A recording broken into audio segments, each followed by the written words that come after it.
All right. So, we last left off Ever After High after, what was it? Spring Ferris, right? Spring Unsprung. Spring Unsprung. Spring Ferris was the event in the thing. Okay. I'm not completely wrong. I pay attention. Yeah. I also watched all this shit recently when our friend Vince came to visit Nina and I. And we were like, Vince, you gotta check this shit out. Well, like, he wanted to watch something really, really bad. Mm-hmm. And I was like, okay, I know you want something cheesy and corny, but what about we watch something cheesy and corny that's also kind of good? And everyone's parents are super hot, and like Vince was like, okay, hot parents. Because it's true. Everyone's parents are so hot in this universe. Yeah, you see him very briefly, but Jillian Beanstalk's dad, Jack of the Beanstalk, he looks like fucking Gregory Peck. He looks like Atticus Finch. He looks so good. The hottest dad. Wow. Anyway, so we last left off, Storybook of Legends? Storybook of Legends, thank you. Got thrown into the Well of Wonder by Briar, who was like, fuck this shit. I don't want to go to sleep. I want to stay up. I don't want to lose my entire life, my friends and family and everything and everyone I've ever loved. This is dumb. How dare she? What an entitled millennial. So she chucks it right into the well. So it's in Wonderland now, as we saw in Spring Unsprung. But now it's time to go to Wonderland and way to Wonderland, and that's exactly what we do. Yeah. Also, before we get super into it, if for some weird reason you're listening to this first, Ever After High is a series of doll toys, and they've made a mythos around it where all the doll characters are the daughters and sons of fairy tale characters who are license free. Yes. And so the story is that their society is somehow kept afloat they go under to a fairy tale high school, because of course they do. Yeah. And their whole society is kept afloat under the idea of, you gotta go through this legacy that your parents had and do the same things we did to keep these traditions going so that our whole world doesn't collapse. And the evil witch's daughter... Or wait... Evil Queen. Evil Queen from Evil Snow Queen, White. right. Which apparently their last name is Queen. Yeah. She don't want to do that. Her name is just Evil Queen. Yeah, she doesn't want to do that because she's actually nice. And everyone was like, shut up, but you gotta be evil. And she was like, okay, novel concept. What if we did whatever the fuck we wanted? And then it's been a rowdy fucking bender from there. Yeah. Right before Tooch delivers that line in that voice, you hear bubbles rippling up. Like chunky bong rip. Yeah, Ever After High is a Mattel property. It's a sister franchise to Monster High. The multimedia presence of Ever After High has been much stronger. Yeah, Ever After High has a series of webisodes on their YouTube channel. They have 4 seasons of webisodes now. They have all these specials that you can watch on Netflix. They have some novel adaptations that are actually quite good for the age demographic, I have to say, and do give you more background on the characters. Nice. And the world, if that's something that you want. It might be. And it's an overall just, like, really fun... It feels like a guilty pleasure, but then you sit there and you watch it and you're like, no, this is good. It's so much fun without being pandering. There's a level of self-awareness that no one needed to bring to the table. Exactly. And I'm sure you can hear us talk about all this same shit a year ago. Lord knows we don't remember. So yeah, like at the heart of this story is this rebel royal conflict. The rebels being the kids who don't want to follow their destiny, who want to be able to be whoever the hell they want to be. And the royals who are like, no, we should follow our destiny. Destiny's great. We have this whole path laid out for us. It's there for a reason. And our destinies are good. And it's great. We and don't want to fuck this up. Everything will work out, and things will be as they're supposed to be, and it's great. Yeah. Now, the rebel royal dichotomy, we brought this up, is a little shaky, because it's like, well, what defined that before Raven fucked everything up? But, like, it's fine. Yeah. It's toys. And It's the one, like, stupid toy thing. Within these specials, we keep kind of getting the more gray area of, like, characters who say that they're a royal being like, yeah, but I don't wanna. They've got it too good. And the thing that, that they keep coming back to is it's like, I mean, you can still do the thing that you wanted to do from the jump, but also we also want to be able to do what we want to do. Yeah, well, the issue, like, especially between Apple, White, and Raven Queen is, like, if you don't follow your destiny, then mine may come true, and mine was great. And how could you do this to me? Yeah. I love you. I love you so much. Murder me with this apple. Oh, boy. So things are getting kind of rocky. And the Storybook of Legends, which is this magical book that all the students must sign on their graduation day, and will forever write their destiny in stone. Like, once they sign the book on their page, that means they have to start living out their story. But it got thrown in a well before everyone could sign it. So now we have to figure out where it is and what to do.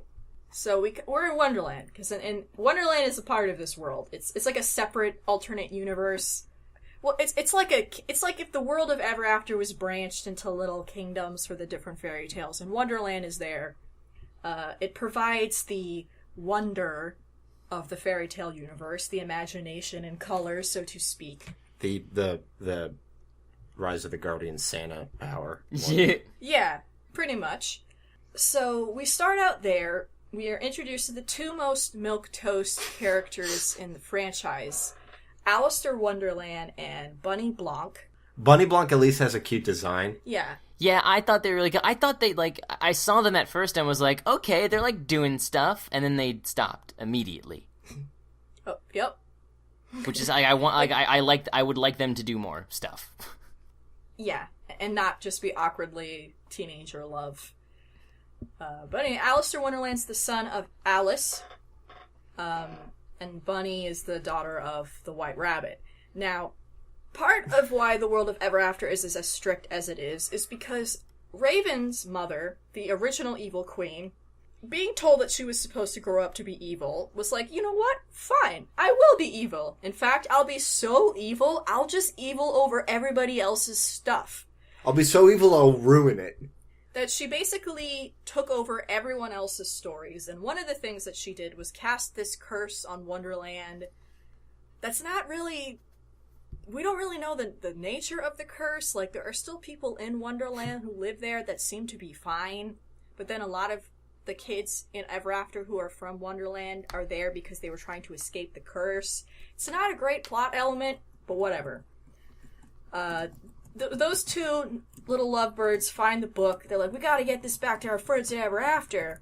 So they start off on their quest. Meanwhile, Lizzie Hearts, daughter of Queen of Hearts, is homesick and misses her mum. Hey, Mum. Her mummy. Because it's her birthday. Her mum's birthday. Her mum's birthday. Da-na-na-na-na-na. And that's happening. Long story short, they get the book, find out it's a fake because I forgot. Because the Cheshire Cat in the previous special switched them because that's what she does. That's what they do. So they all go back to Wonderland to try to find the real book, with wonderful magical girl makeover transformations in the process. That's my favorite part. Slam jamming a bunch of specials made me realize more than if I just watched them as they came out. Like, okay, they make these for new toys. Yeah, I mean, we're 100% like in that 80s shit. It's just better written. Oh yeah, no, I don't care. It's the same shit. Hey man, make that money. Sell them toys. You just yeah. make. It's not like Barbie Life in the Dream House, which wasn't really advertising specific toys. No, it wasn't. But then, was it? There was a line of Barbie Life in the Dream House toys. Okay, but it wasn't like hammering it home the same way. And also, the way that Barbie advertises itself now is that it more like advertises the legacy of its brand than specific products. Yeah, pretty much. Because it's been around for so long that it can just do that. Yeah, and the products it puts out now are very, like... They're not very thematic. They're more just like, Barbie is this, and Barbie is that. Yeah. Barbie is... Yeah. Barbie. Barbie is all these kinds of shapes of people and colors. Dermatologist Barbie. Cryptozoologist Barbie. Game designer Barbie. That's the new one this year. All right. Somalian pirate Barbie. No.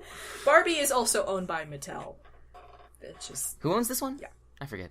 Mattel. Mattel owns Monster High, Ever After High, and Barbie. Oh, cool. There's a misconception that Crossover. people think, they're all like different companies and they're fighting each other, and it's like, Nope. no, they're all owned by the same company. Mattel's They're making not. all They're owned by the company that's the best at this. Yeah. Because Mattel's also like My Little Pony. They're very good at this. My Little Pony. No, it's Hasbro. Hasbro. I am mistaken. They don't have that much going for them. Okay. Yeah, Hasbro actually only did the one thing, and then they remade all those Atari games in the early '80s that were really good. Yeah, Hasbro's toys were Ponies, Transformers, G.I. Joes, and Strawberry Shortcake? Yeah. And probably a couple others. Yeah, and what was Rainbow Bright? Rainbow. I was trying to Bright. think of what that was called. And I was going to say Light Bright, but that was a different toy. Light bright, making things light. Okay. Okay, so Way to Wonderland, of these 3 specials, to me, feels like the longest. It's a slog. It is kind of a slog of a special. It just kind of keeps going and going. I mean, kind of true to the source material, though. Yeah, like, I've never been big on Wonderland. You've always hated that movie. I've always I always hated the Disney movie in particular. As a child, Wait, guys, Hasbro also made Light Bright. Oh, cool. There we go. And they didn't make a show of Light Bright. I bet they tried. Probably. They could do like a baby Einstein show of Light Bright. They made a Rubik's the Cube cartoon. No. It was terrifying. But anyway, I'm not super into the world of Wonderland. My inner, like, as an adult, I can appreciate it way more as I did as a child, or even a little older. It's very counter to my sort of type A, like, things make sense kind of worldview. I mean, I need Alice in Wonderland rewritten, but it's Nina in Wonderland, and she's just mad. Oh, that's what I would just be screaming at everything. I'd be like, I hate you. fucking get it together. Get a job. At least sit down for a bit. Hate the You caterpillar. can't make a holiday that's 364 days! The caterpillar is in this special. That whole trial scene was very Alice in Wonderland, and I hated it. I hate it. The part where they were just wandering around, and there was, like, the paper mache, like, giraffes and the cool creatures and stuff, that was cute. You know, that was fun. That was imaginative. But once you start getting to, like, society and rules and shit, I hate it. I hate it. I hate it. I mean, the Queen of Hearts in this is definitely more likable than Disney Queen of Hearts. Oh, because yeah. instead of being a petty tyrant, she's just a doofus. She's quite the doof. Yeah, I liked her a lot. She was my favorite part. Yeah. She was fun. And our villain for this one is Courtly Jester. I don't know why not Courtney, which is a real name, but the Courtly Jester doll, which Nina owns, looks very different because they couldn't really do the half pixie Bob thing. Yeah, well, the dolls Mattel's putting out now are kind of weakening on the details. The stuff for Epic Winter has They have molded pants as opposed to fashionable change them out pants. Yeah. Like, no, not just molded tights on the girls, but Daring's doll, he has molded pants. Like, you can't take off this homeboy's pants. I've never seen a Ken doll. No matter how much you might want to. take off his pants. Yeah, like, people have been waiting for a Daring doll forever. Because the thing about Daring, we're going to get more into Daring because he features very prominently in the next 2 specials. He's an amazing character. He's become one of my favorite characters. Because at first he's just like a pretty boy douchebag, but then they really lean into the fact that he's a pretty boy douchebag and him realizing that's all he's got. And he kind of like comes back around, and it's very hilarious. Yeah. Daring's arc is amazing. So now that people like him, they've finally made a doll. Like they've never made a doll out of, which is interesting. Well, it's interesting Because you'd think he would be the first boy doll they make because he's like kind of the flagship one. But the first one they made was, I believe, Dexter Charming. Yep. Because they know the first one they made was Hunter in a 2-pack with Ashlyn. And then the first single boy doll they made was Dexter. Because they know exactly what they're doing. Yep. They're Mattel. They know what their audience wants, and they want the shy boy who's cute and smart and shit, but like... He's a dork. And who needs a woman to fix him. He needs a strong, powerful magic lady to... get his life together. Yeah. So yeah, Courtly... So everybody wants to kiss Dexter, but it's much more fun to watch Daring. Yeah. Yeah, definitely. So Courtly is our villainess. She is the student body president of the Wonderland High. And in Wonderland High, they only have school once a year, where they cram all the school into one day. And they have 1 day worth of just regular Japanese school. Yeah, I was about to say. where they like they basically just solve riddles all day, and then they eat. Nina gets mad at them. I hate them. They're not riddles. They're not riddles. And then they eat oyster soup or whatever. It's a joke. You'll love it. If you love this shit, you'll love it. You'll love it. If you love it, you'll love it. If you hate it, you'll hate it. And by some kind of Wonderlandian loophole, being the student body president also makes her the acting vice president of the school, which also makes her just the president. I think the principal. The principal. Vice principal. Yeah, and both. Yeah, both. She's all of those things. It's a twist. What we're gonna tell you now. She's fun to watch, though I do get a little tired of her after a while. Yeah, I was gonna say, is like she's not fun. She's not so fun to really justify how much she's in this movie. Yeah. And I also don't think her actress kept the accent up. Well, no, here's the thing about her. No, here's the thing about her accent that I did think was kind of cute. Her accent did noticeably change between a more proper English accent and a more, finger quotes, Cockney English accent. American doing Cockney accent. And the proper accent was when she was trying to put on airs. And the Cockney accent was when she was plotting and, like, directly being like, I'm evil, la la la la la la. I'm real Wonderland. I'm evil, the queen. The Rhine and Spine. And essentially, she wants to do what a Joker card does, and that is become whatever they want. I guess in certain card games. I don't know. I don't play card games. Joker's wild. Yeah. Poker. And she wants to become the queen. So she wants to kill Lizzie's mom, the current queen, so she can become the queen. And Raven's mom, the evil queen, trapped in her magic mirror portal dimension, is like, this girl's kind of fun. Let me give her some magic shit so she can fuck stuff up and show my daughter how fun it is to fuck things up. Her plans are ridiculous, but then they work. Yeah. She's thinking so 15 steps ahead. I feel like at the end of most of the specials, all she the thing I was doing completely went tits up. All according to plan. Shut up. Oh man, her headpiece is just on too tight. That ridiculous headpiece. What is happening? They save Lizzie's mom. They find the Storybook of Legends, and in order to defeat Courtly, Raven signs it so she can unlock her true potential with her mom's magic powers. Because she has her mom's powers, and the problem is though that she doesn't have full control of them, and she doesn't want to use them for evil because that's her whole thing.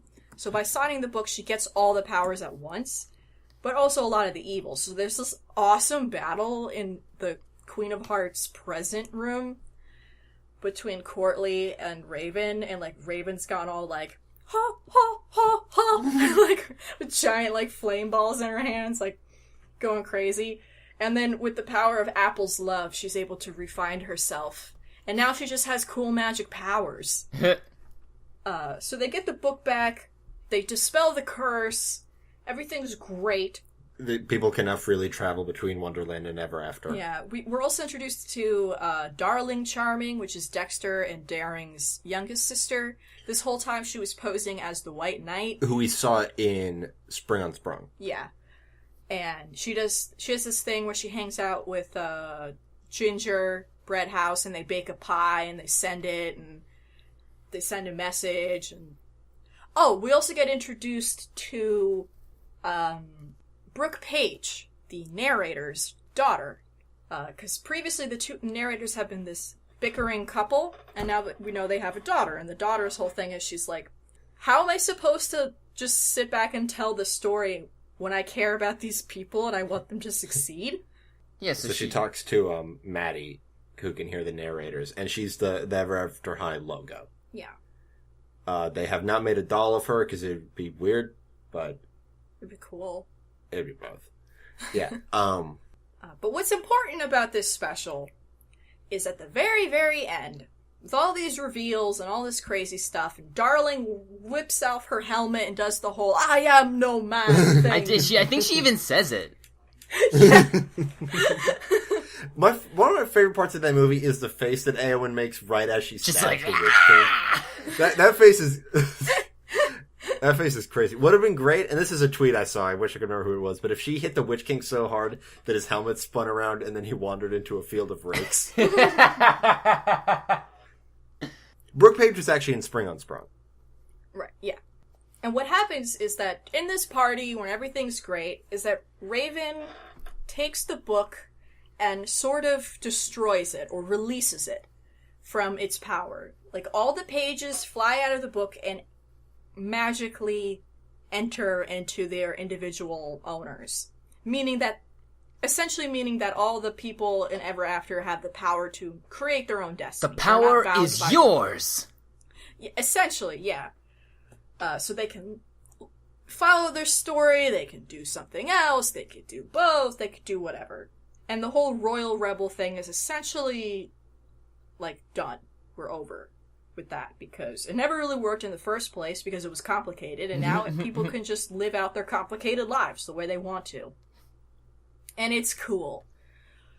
It was really, really fascinating that a toy line in particular that had this had very much entrenched itself in this marketing of Royal Rebel was like, yeah, let's just do something different. Let's move on. Let's actually have this situation progress. They must have legit just been faced with this thing of like, I mean, we could still probably keep going with this, but it'll just get worse and worse until we have to do a hard reboot like we're a comic book or something. Or we can just fucking nip this in the bud and move on. I mean, they could have kept it going forever if they didn't really care about their storytelling. But from the beginning, this series has actually been trying to get to a place. Like, each special progresses events to a new place. Isn't the newest Monster High thing coming out kind of like a reboot? Yes, it is a full-on reboot. I can't speak to it 100% yet because it hasn't fully launched out. I'm going to see the new film that's going to act as an introduction to the reboot. Yeah. Very soon. It's being screened somewhere, right? They're doing a Fathom event for it. I'm going to go watch that with my friends for my birthday. But the dolls have been very much... They've had their bite taken out of them a little bit. They've sort of softened them and made them a lot more... What's the word? Digestible. Digestible, I guess, for moms and grandmas. Lame. Like the fashions aren't as crazy. I've noticed that the skirt length has gotten longer. Quadrupled. What? The eyes are bigger. They're wearing less makeup. They made the bodies a little thicker, which is fine if they want, because people were criticizing how thin the Monster High bodies are. Ever After High bodies actually have pretty good proportions for dolls. For doll bodies. Yeah, I feel like there's like I'm all for accurately proportioning dolls aimed at children, especially young girls. But also, I feel like the Monster and Ever After High stuff is so stylized that it's like, come on. Yeah, I mean, they're monsters. They're not supposed to be people. I mean, like the Barbie Fashionista line, like that's great. The Barbie Fashionista line is great. Is there somebody at Monster High who's just like a person? Jackson. But he's like not all. He's like yeah. half There isn't someone who's just like a person. See, that would be funny. Yeah. It's just like a ham, Phil. Oh, what's your last name? Johnson? I don't get it. I could talk a lot about the Monster High reboot and my feelings about it, but that's not what we're talking about today, and it's not particularly relevant to this show. So True. Let's move on to the special that is the best one. The best special. Yeah, when Vince was over, we showed him the first stuff to acclimate him to the universe, and then we showed him this. Yeah. Which is also the first time I had seen this after months of Nina haranguing me about it, and me being a shithead. As soon as I watched the special, I went into the Toon Goons chat and was like, guys! And then they're like, yeah, sure, whatever. We'll catch up. Yeah, and then we were dipshits because we should have watched it right away, because it's crazy good. Yeah. First of all, this movie... really horny. It's the gayest movie. Like, the writers and animators are, like, visibly very horny. Oh, man. So, I mean, we see, for the first time, we see, like, all of Raven's mom. We see Apple's mom. And we're just waiting for the two of them to get in a room together and, like, try to chop each other's heads off with their cheekbones. Yeah. I really loved that they just had no problem making Snow White just a bitch. Yeah, like making her like this very overbearing mom who was like the successful businesswoman, 80s businesswoman, capitalist. Yeah, but also like a queen and like beloved and but two-faced and everything. Yeah, I dug the shit out of it. Oh, yeah. It's very, very good. And it helps Apple's character a lot, too, like, sort of see the pressure with her mom. Oh, yeah, you got it immediately. You're like, oh. Like, Apple is really at the forefront of this special because it starts off with Raven going in for her yearly visitation of her mother. Raven has to sign a form. It's like, don't touch the glass or else she'll get free. This was all in the... I paid really attention to that scene to make to try and figure out if there were any direct references to Silence of the Lambs. I'm not sure. I think that's just what happens when you go visit a very dangerous prisoner. Yeah. Yeah. So she talks to her mom, and her mom's like, how's school? Also, have you done anything evil? And Raven's like, no. Why don't you understand that destiny belongs to us? Blah, blah, blah. You'll never understand me, Mom. And then Evil Queen is like, man, my daughter is such a fucking lame kid. My kid's a nerd. She gets such a nerd. So, she decides she's gonna, finally all of her plans are coming to fruition or something. I don't know. Basically, what she does is she plays on Apple's insecurities. Apple's desire to be like her mom, her desire to have Raven be evil, and just like her unwillingness to accept not knowing what's coming next, essentially. So she uses her mirror to tempt her towards her, and she, does the whole evil speech where they sort of like strip the person they're talking to down to the bones and make them feel really vulnerable. And then Apple has this great line where she's trying to be defiant, but not. What was the line again? I don't remember exactly how it went, where she was like, my destiny is my own, and then that's when she throws the apple and breaks the mirror. Yeah. And it's like, oh, Apple, you poor baby. Aww. So she lets the queen loose, and she's like, oh, shit. And so they decide to keep it a secret by having the queen pose as a new transfer student.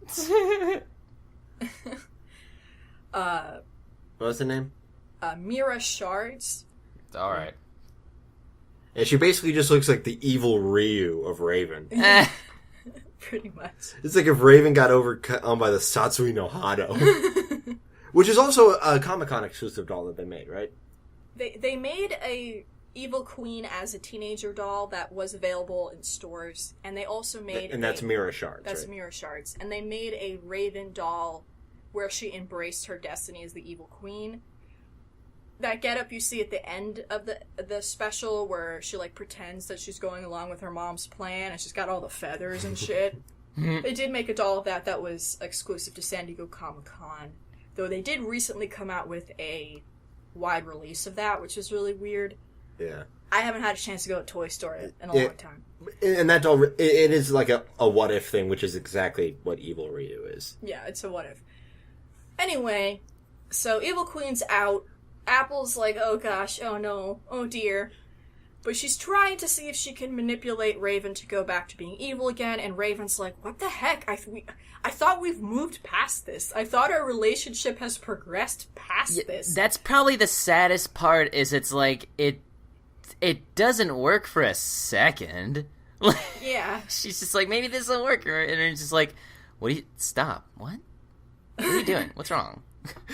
No, like, are you sick? Cut it out. What's going on with you? Nothing. Want to be evil? No. Not especially. Oh, well, shit. Remember, the best joke in Spring on Sprung is whenever anybody was acting evil or chaotic under the influence, whatever, there was dubstep. Yeah. I think they keep doing that. Like, dubstep signifies an evil person. Yeah. That's fine. It's 2016. These are, corporate people trying to figure out what the kids like. These things will happen. So, I don't know. What happens? Oh yeah, Apple's mom finds out that the queen is around. And she's like, well, I've got a score to settle. She laces up her boots and then also reapplies her lipstick because she listen, it could go two ways. She'll go. So, Apple's mom stages an assembly where she's like, I'm bringing back the Dragon Games. And the Dragon Games are this very dangerous equivalent to Quidditch, only better, because instead of riding around on broomsticks... Just waiting for Harry Potter to be the best. Quidditch sucks. You get to ride dragons, and each player is actually valuable, and it actually looks like a fun game. And it has a set time limit, which is very important to sports. Yeah. Quidditch could only come out of a writer who lived in a country that thinks thinks cricket is real. Yeah, it could also, like, speaking meta-narratively, Quidditch can only come from a society that hasn't changed in, 500 years. Because those rules were thought up in a bar, and then it hasn't changed since then. So, the Snow White rebuilds the stadium, introduces the games. Oh, part of this is because dragons are back. And you can buy them! Yeah, you can. Holly and Poppy are, giving Raven's dragon haircuts or whatever, because it keeps firing up the place. Raven's dragon is named Nevermore, which I like that dragon. He's cute. It's a cute dragon. That's a pretty good drag. And the old dragon that the kids in the hero class had to fight turned out to be a lady dragon, and she gave birth to a bunch of dragons. But then Mira Shards is like, I'm gonna make some of them evil. So she does that. So they hatch, everybody gets a dragon. They're cute, very elaborate. They have so many things hanging off of them. And Snow White's like, yes, let's take our dragons and fly and sports and great, and it's all Apple's idea. And Apple's like, Mom? What the fuck? Mom? Anyway, the evil queen reveals herself because she's like, why not? And then, for some reason, I don't remember why. No, it's because Snow White is so damn competitive that she lets the evil queen just roam around free because she wants to beat her at dragon games. Yeah, because the queen's excuse is like, look, I've seen the error of my ways, and everyone's like, no, you're not. And she's like, well, fine, but hey, Snow White, if you don't play dragons with me, you're a punk bitch. And she's like, let her free. So they each become coaches of their own teams. They stage a tournament. And Raven's like, I do not want to do this. Raven's like, no. This is the worst. Oh, Mom, this is so gay. Mom, and the mom's like, did that come through in the mic? I said, you have no idea. Oh, I do not think it did. No. Yep. So Raven's like, I'm not going to be a part of this crap. I know how it's going to end up. You raised me. I know how you think. So she's just like, nah, I'm not be a part of this. But everybody else is like, cool, dragons! Woo! Let's be part of the team! Let's get cool outfits and glue sparkles to our face! But the evil queen chooses Apple as her team leader so she can manipulate her. Like, Mom, this looks so sycophantic. I don't want to do this. The whole thing is like our two main characters being like, I don't want to do this, Mom. That's the subtitle of this movie. Yeah, it's essentially these two moms who had like this like love rivalry using their daughters to further their love rivalry. Who themselves at first had a pretty healthy relationship until their moms came in and fucked it up. So Apple's sad, crying, whatever. Her mom is like, no, it's fine. We can fight the dragons. It'll be great. The moment she does something evil, I can trap her in this handheld mirror I've got. It's great. It's wonderful. It's whatever. Enter Daring. This is the first point in which Daring is useless. Daring spends most of the, special thus far just, having an entire bag of mirrors, admiring himself, because that's what he does. He's very vain. That's his character.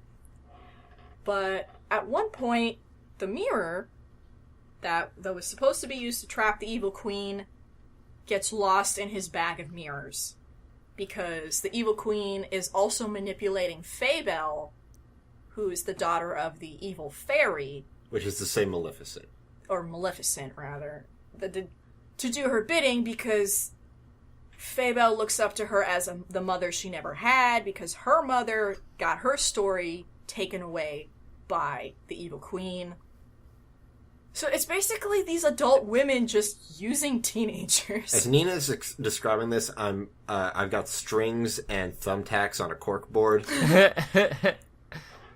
See, that's the thing. It's like a fighting game where you have all these you need an excuse to have all these characters interacting with each other. It's the same with dolls. And it goes off the rails immediately. It goes off the rails immediately. Same with dolls. Like, okay, we have to keep making new doll characters so kids buy these dolls. But then it's like, oh. What do we do with these? What do we do with all these new characters? There's a point where it's just like two new characters are like, yay, dragon games! And it's like, okay, we use them. We did it. Buy the doll. And then you're like, I will.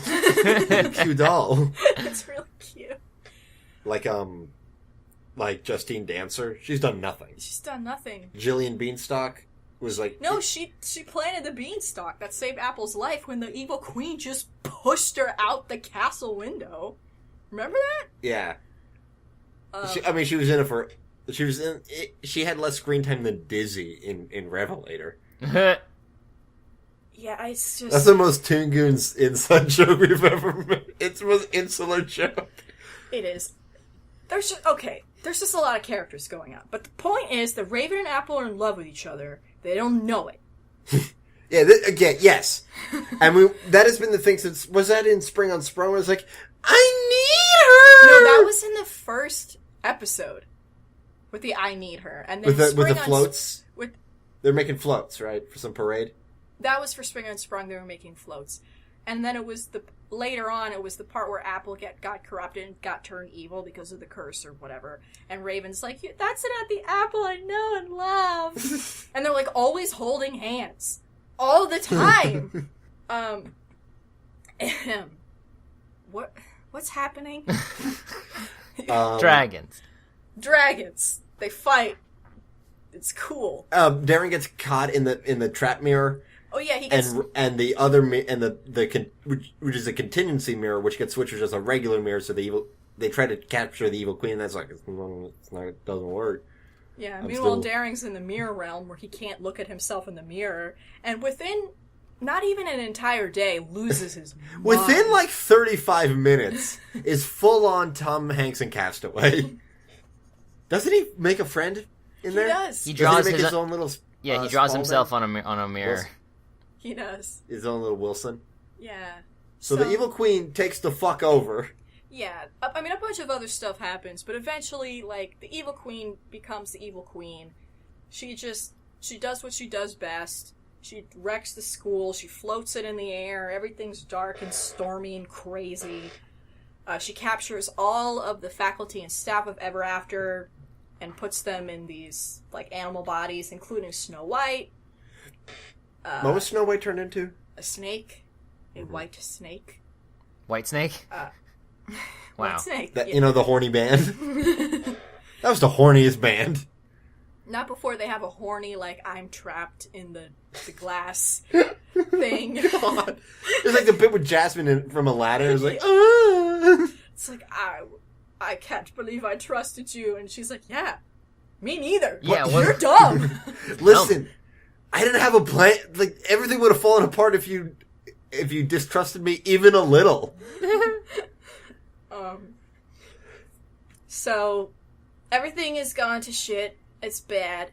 And by this point, Raven and Apple have fought, because Apple admitted that she was siding with her mom, with Raven's mom, and had done all this stuff, and believed her, and Raven's like, look, Apple, you need to get your shit together. You're not my friend anymore. And then Apple cries, and then they run away into the enchanted forest to escape the dark, evil mommy. Yeah, and they do a whole regrouping thing. They meet up with some pixies. Who you can also buy individually for sale. Yeah, they're just gajinkas. They're just gajinkas. Those pixies are honestly a little unsettling.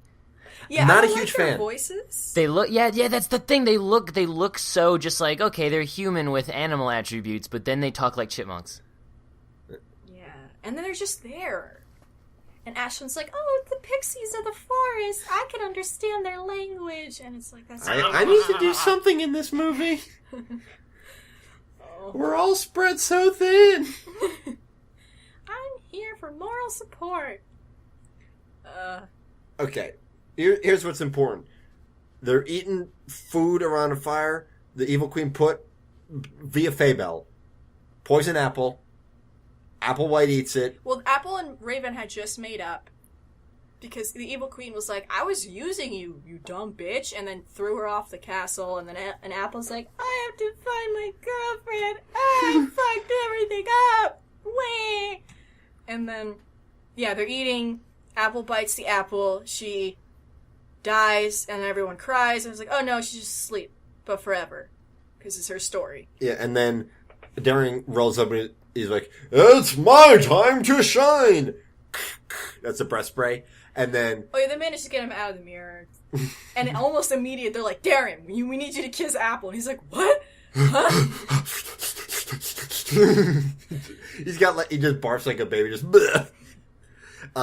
He cleans up, he's like, okay, time to kiss! Time to do the whole thing! Nothing happens.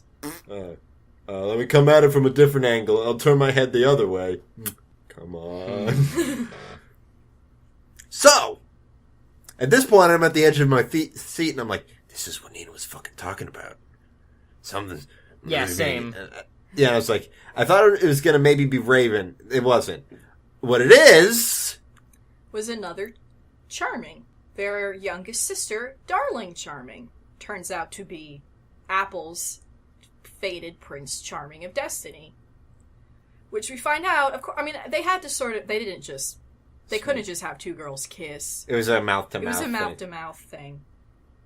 But it was pretty funny. I mean, just like, Darling just like ballooned up, blowing air to Apple, and it's like magic and glowing and sparkles. Do you think there's a kid who watched this like, oh, see, the problem is that what Daring did was bad kissing, but what Darling did was good kissing, so that's how I kiss. I hope so. Middle school's gonna go great. It's gonna be very, very funny. It's like the kissing in Cloudy with a Chance of Meatballs. Yeah. If they do it early enough, the other kid that they kiss will also think that's the right way, and then it just spreads from there. And then we have a lot of fun with the younger generation. And then this is the thing that all the cranky old fucks are writing millennial think pieces about. They're just blowing into their mouths. They're kissing like idiots. Yeah, dude, it's funny. Also, have you seen the way that you're supposed to kiss? You still look like an idiot. Yeah, no. What do you do? You look like two stupid bugs who don't know how to eat. So Apple wakes up and is like, oh, did Darren wake me? And everybody's like, we don't have time for this right now. And so Raven's like, okay, I'm gonna fly away on my dragon to pretend to give my mom what she wants so I can trick her and save the day. And that's what she does. There's this lovely mother-daughter bonding moment where they take selfies. And then she's like, what are we gonna take over next? The mer people, the gingerbread house land. We could go back to Wonderland. Trolls. Oh, I hate those trolls. Yeah, and then they win, and then the Evil Queen's like, you deceived me? Very good. This was my plan. Oh, God damn it, Mom! Shut up, Mom. Like the moms. Mom, join a book club. Fuck. The moms in this special were born out of the wet, campy dreams of like gay icons. Like, yeah, they are not made for straight people. They're just not. No. Like, they're insane. Like, she magics her fucking mermaid tail pencil skirt into pants so she could ride the dragon. Like, everything they say and do is just the campiest shit I've ever seen in my life. They're like, it's like Cher walking around, pretending to be evil. It's glorious and amazing, and I don't know how they made it happen, but they did. That would be great if, like, they did one of those AU Twitters, like an actual Twitter account of, like, the Evil Queen, and it's just Cher's Twitter. And it just tweets Wu-Tang Evil Queen. So anyway, they trick Mommy. Evil Mommy gets tricked. Raven uses her powers to defeat her mom with the power of Apple, and they ride a dragon, and it's cool, and there's a new theme song, and the magic, and it's great, and I love it. And now Apple's new conflict is like, which one are my two fucking girlfriends? Yeah, I know. I have two girlfriends. Like, this one saved my life, but this one has a contrasting color scheme, which is very good. Like, the first one, we're both blonde. That's not great. Which, I mean, I did sort of like how in Epic Winter, Apple was just kind of like, Darren, you're not my prince, and I don't know. Here's the thing, I've kind of never liked you, and now that I don't have an excuse, there's no reason to put up with you, kind of go fuck yourself. Yeah, like she's like, I guess we could try. And it's then, like, it's gonna be a bunch of phony baloney bullshit. Yeah, like, they didn't, Apple nor Raven was featured a lot in Epic Winter because they were basically, like, the center of, Dragon games. But yeah. they're kind of, like, there, and, like, Apple has a little bit of fallout now knowing that her Prince Charming is a girl. They don't go, like, way into it yet. They might, I don't know. I sure hope they do. I sure hope they do, because she's like, okay, so because especially since her whole thing is she wants her fairy tale destiny, and she's like, okay, so, but, like, what? Epic Winter is the next special. The most recent one, it premiered this August. It is about, Crystal Winter, the daughter of the Snow Queen and Snow King. It's a lot fluffier overall. And Apple and Raven are barely in it. It's like, we'll assume they're having their own, like, heavy talk. They tried to feature some other characters. Yeah, which I understand. Yeah. Our crew this time around is Crystal, Briar, Ashlyn, and Blondie. And Daring. And Rosabella.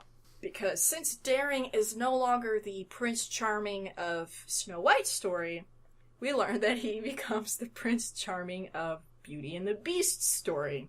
Yeah! And he spends most of the special as a hot, furry man. Here's the thing, he gets beasted out, and it's full on Disney's Beast, and, like, the whole show is like, oh, I'm so ugly! Who could love me? But the whole time, like, even the people making the show is like, he's fucking hot. Like, we did it, you guys. We made a good furry. Like, he literally had a line where he's like, you know what? It's fine. It's okay. I'm still handsome, but in a much more furry way. It's like, God. These people need to go to jail and also win all the prizes. Yeah, it's like they know what they're doing too well. It's devious. Yeah.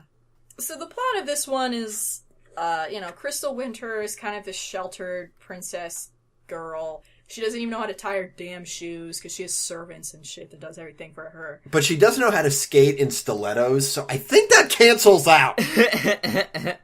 Two of her parents' assistants, Jackie Frost and North Wind, who are like snowboarder bros. They're like, Northwind particularly is like he talks with that that Shaun White snowboarder bro combination of perpetual sunburn and perpetual pot that makes him just an unintelligible moron. They're this special's Team Rocket.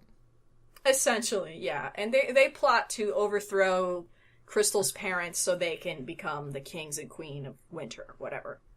So they get some old shards of the evil queen's mirror so they can put a curse on the Crystal's mom and dad. It gets in their eye like 28 days later. And basically makes it so they can only see bad stuff. They can't see kindness or niceness or whatever. So they go crazy. And Crystal's like, it's not fair. I don't know what's happening. So she goes ever after, and her friends are like, Crystal, hey, best friend forever. We've totally known you this whole time. It's our best friend Poochie. Yeah. Make it snow. It's cold. No class. Snow day. You said make it snow, and now I'm thinking of a poorly photoshopped like image macro of Captain Picard with a Santa hat. Make it snow. I thought you were gonna say it was like a straight-to-video bootleg of Frozen. Yeah. The song is Make it snow! Make it snow! Because you have to change it. I can't stop making it snow. We run a whole movie around this scene. And here's my snow person friend, Omar. So, Crystal's like, I think my parents are cursed. They talk to Baba Yaga, who's cool. She's the best teacher in the school. Yeah. She's got the chicken house and everything. And she's like, yep, definitely cursed. Definitely cursed. They're like, could have just been fake. It's like, I mean, I don't know, man, probably. Look, this is a 50% chance of rain scenario. Look, man. They stage a fake parent-teacher student conference career day thing. Dad goes AWOL, freezes everything, crazy. It's like, we have to stop this evil, wicked winter! So they go on a quest. Because, like Frozen, it's summer. It's summertime. Summertime. Summertime. So, we get a little bit of, Farah Good Fairy, the daughter of the fairy godmother. She helps them find some this ancient library so they can find some scroll that has some magic cure. They find the scroll and they're like, okay, we have to go on an adventure to all of these castles because they have all the roses. The elemental crystals. The elemental crystal roses. MacGuffin quest. Yeah, it's Final Fantasy IV. A fun goof I like to do every time is that this character's named Farah Good Fairy, and I always insist that her name is Farah Stub Them All. and I don't think I've ever gotten a reaction out of Nina from that. No, it's not worthy of one. Wow. Okay, what about the other, like, there's a Monster High character, Operetta, who's the daughter of the Phantom of the Opera, who has no last name, so I call her Operetta Phantomov. Yeah, that's a good name. I think that should have been her name. It should have been. My favorite name is still Finnegan Wake. It's never going to get better. I still don't have his doll. God, I need to get a job so I can get his cool ass doll. I want this buff mermaid boy. Aren't his arms just completely sliced? His arms are so sliced. It's from that swimming. He's wheelchair bound. He's paraplegic. His tail doesn't work. So he's so jacked because he's wheeling himself His around upper everywhere. body is super jacked. Here's the thing about fish. They're fucking heavy. Homeboy probably weighs like 300 pounds. And it's just his fat ass. He actually has a very dainty waist and ass. Anyway, oh yes. Okay, MacGuffin Quest. Probably my favorite part about this special is when they go visit all the castles. They do Cinderella, Beauty and the Beast, and Sleeping Beauty. And Sleeping Beauty. And then the Snow. And then the Snow Queen. And where's the Rose of Winter? What castle could it be at? When, like, they established that the Rose of Winter in the first scene. They had it. I don't understand what Rose could be connected to winter. I'm sure whatever it'll probably look like the one that my mom, the Snow Queen, made for me in my castle. Meanwhile, Daring's there, and he's like, I'm a wolfy boy. I'm hideous. And Rosabella's like, no, you're not. And Rosabella's like, man, trust me, I'm into this. Listen, I'm not gonna, like, bring you down this entire rabbit hole, because, like... Yeah. People were yelling about that on Twitter yesterday, about how we're not supposed to do this, but no, you look like my dad.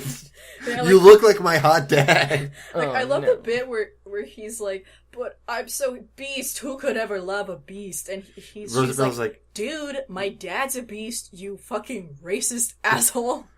He's like, I was really hoping they wouldn't de-beast him in like a Shrek kind of situation. Yeah. You know what's cool that Shrek did that? Yeah. It was very cool that Shrek did that. That was one of the things that made Shrek really special. But they did de-beast him because that is the story of Beauty and the Beast. Yeah. The worst part of it. Yeah, or he looks like an idiot doofus. I do like the scene. They always have to have some kind of, like, magical girl destiny sing-along scene now. Yeah. And in this movie, it was the part where they go to Briar's castle. And they're like, where could the rose be? And I'm like, well, there's one place we haven't checked. And oh, we forgot to talk about Faybelle. Yeah. They're there. And Faybelle's like, I bet I know where that is. Ha ha ha. And they go to the spindle. And then, I don't remember, Jackie, like, rips the spindle thing. The part where you prick yourself. Yeah. And then all these sleep lights come out. All the dopamine that was in the spindle. And I just pass out, and there's, like, this really weird fantasy sequence where Crystal's singing, but it's okay, because it's really pretty and edited well, and I like it. Mm-hmm. Meanwhile, Faybelle has the weirdest B arc. The best one. I honestly, I'm so glad that Faybelle was in here, too. These specials kind of made me super dig Faybelle. Oh, Faybelle's awesome. Faybelle rules. Faybelle's whole deal is she's like, nah, I want to be evil. Being evil's cool. Yeah. Shaw. But anyway, she got Germanied after World War I, and that she had to clean up the whole castle. The blame of the evil queen's rampage was put on her. She had to clean the whole castle. It was like, I don't wanna, even though I look like Rosie the Riveter with my hair, and I look fucking awesome. But I don't wanna! Which is fair, because she had to scrub the whole fucking thing. Well, she was doing okay, but then the evil winter happened, and she's like, I can't fucking do this. It's cold. So she elicits the help of the fairy godfather. And then these little fairy dudes in, like, mafioso suits. It's just the gangsters from Wacky Races. And they're like, oh, see, we're gonna help you out. And they make her problem go away, and they're like, okay, now you owe us indentured servitude for like 50 million millennia or whatever. She's like, that's even worse. What if I can get you the flower sword of whatever it was? The MacGuffin. Okay. What if I can get you this MacGuffin? The flower bouquet of the elements or whatever. The seasons. The elements of harmony. And they're like, yeah, alright. Well, you got 3 days or we come for your ankles. We're very small. We can't reach your kneecaps. Still hurt. So she's along for the ride so she could steal the flowers. Along the way, they keep getting impatient and FaceTiming her. Yeah, I know. She's like, I have to take this. And they're like, Faybelle, who could you possibly be calling right now? Well, so they kind of don't care. They're like, that's just Faybelle. Yeah. She's weird. She's quirky. It's one of those things where we're like, yeah, Fabel's probably bad news, but, like, none of us have the strength to argue with her right now. Also, she gets really testy when you don't invite her to shit. It's like the whole thing. She's mostly harmless. Yeah, just let her respond maybe on just Facebook. Just send her the Facebook invite. She'll click maybe. Yeah, and then get mad at us anyway. Yeah. Like, oh. So yeah, they do the drugs thing in the spindle room, and then they fix it. They get out. They fix it. It's cool. There's a bunch of bits where like Crystal learns how to be more independent and not rely on other people so much. Yeah. But then also learn that, like, well, you gotta rely on people some of the times. Power of friendship. Yeah. Like, learn how to tie your own fucking shoes. Like, you can't do that. But for real, that's crazy. Please tie your own shoes. Be reasonable. The Voltron boys never tied each other's shoes. They tied their own shoes, but then they would, like... Then they got in the Voltron. What? If they helped each other tie their own shoes, that sounds cute. I mean, that fanfic exists. Oh, totally. People so horny for those Voltron boys. And I get it. They handsome boys. Yeah. And Pidge. And Pidge. Who I'm still kind of like, eh. Anyway, they go to the castle. They fight they fight the bad guys. They win. They fix big giant daddy and the mom. Everything's great. They learn a lesson. The winter is over. Blondie gets her groove back. Yeah, she had a C plot of being like, all the news is dog shit. I need something terrible to happen so I can capitalize on it. I'm a journalist, damn it. And everything works out. It's great. And they also do cross-country skiing in their stilettos. Oh yeah, they did do that. And also, they needed to climb this ice wall, and so she gets like her freaking like icicle gun accessory or whatever, and makes a ladder up there. Gun. It looks like a Nerf Rebel. Yeah, and I would know. I own 2 of them. She puts an icicle like every 2 inches, and I'm like, you can space them out a little more and save yourself some time, but alright, let's just make it super easy. I mean, give yourself some credit, Ezio. And then fucking Fabel climbs it, and it's like, bitch, you can fly! What are you doing? Flying's exhausting. We're getting very close to quoting that line from B-Movie. I like that. I like that she casts her spells by doing a cheer chant. Yeah, she's a cheerleader. That was the dumbest shit. I love it. I think 2, 4, 6, 8. Fucking cast a spell. I think it's cheer hexing, which doesn't even scan a little bit. Nope. Because at least fear leading and Monster High is a pun, right? Yeah, that one scans. That one scans great. And actually, it's not just like a find and replace pun. It's like, I can see how that's like what they're actually doing. Sure. In the context of, yeah, they're like leading the terror campaign. Yeah. So yeah, this one in general was a bit fluffy. I don't believe it. The only thing it sort of plot I would say it furthered was like figuring out what the heck Daring's deal is. Yeah. And also Fabel had that face turn at the end where she's like, it was actually very, this is, I mean, giving this special a lot of credit. It reminded me of that bit from Huckleberry Finn. Wow. Where Huck decides not to turn in Jim. He's like, well, fuck it, I'll go to hell then. He says that thing like, I guess I am going to hell because I'm not gonna turn in my friend Jim. The idea is like Fabel damned herself. She chose her own damnation for the sake of her friends. Yeah, and then Daring came and was like, no, I will do it. And then with his selfless act, both the debt was paid and also he turned back into a hot dude so he can make out with his new girlfriend. Rosabella. I don't know. Like, I love the beginning bit where, like, Apple and Daring were still trying to do the whole, like, we're the 2 popular kids roaming the halls, but they were both so visibly uncomfortable with their situation. And Blondie's like, so, how's the Ever After High's power couple? And Apple's like, we're great, we're not. And I also think that, like, one of the things with Daring is that, like, if we would have talked to him a year ago, and Rosabella was sitting on him, he'd been like, glasses. I can do better. Yeah. Ew. You like read a book or something? I can almost see myself in them. Hold on. Wait. Move you into the light. Oh, that burns. Oh, do they make prescription aviators? Oh man. But yeah, like unlike the last couple specials where you could kind of see like there was a cliffhanger that would lead into the next special, I don't believe there was one for this one. Nah. Yeah, I don't think so either. So I'm not sure what's gonna happen next, but I hope it's good.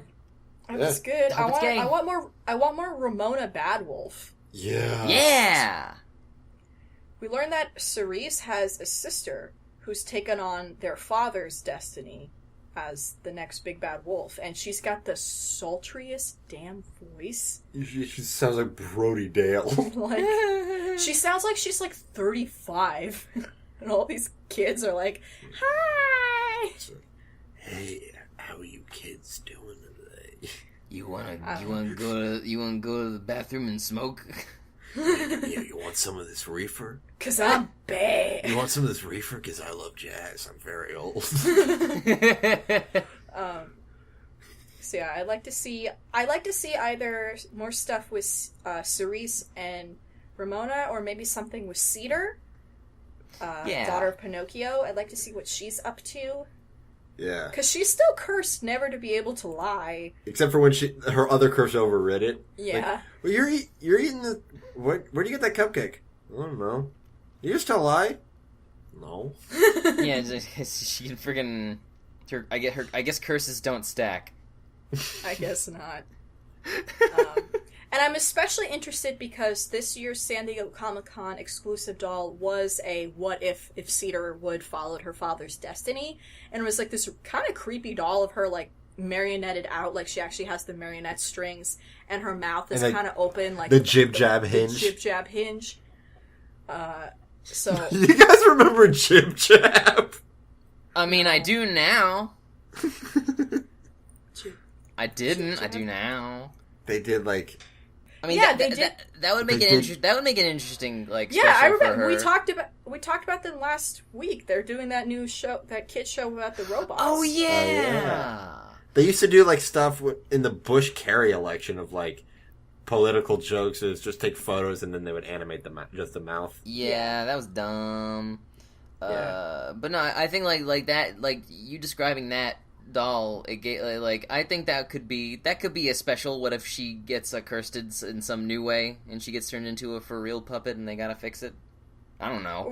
Or we get to meet her dad and be like, "Hey, Dad, why'd you curse your daughter?" And then we get to meet her dad and we're like, "Oh Christ, Pinocchio's hot. What is this?" Because he gonna be. This isn't the Wood I was expecting. No. Or what if he's that live-action Italian Pinocchio that everyone hated? Oh no!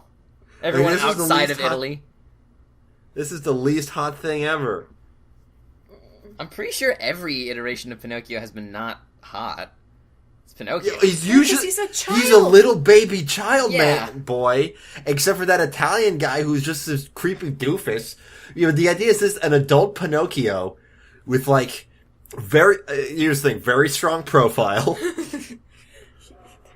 Yeah, it cannot be. Yeah, that actually would be interesting because another thing is that in Farrah Good Fairy's diary, it mentions that the previous Blue Fairy has disappeared.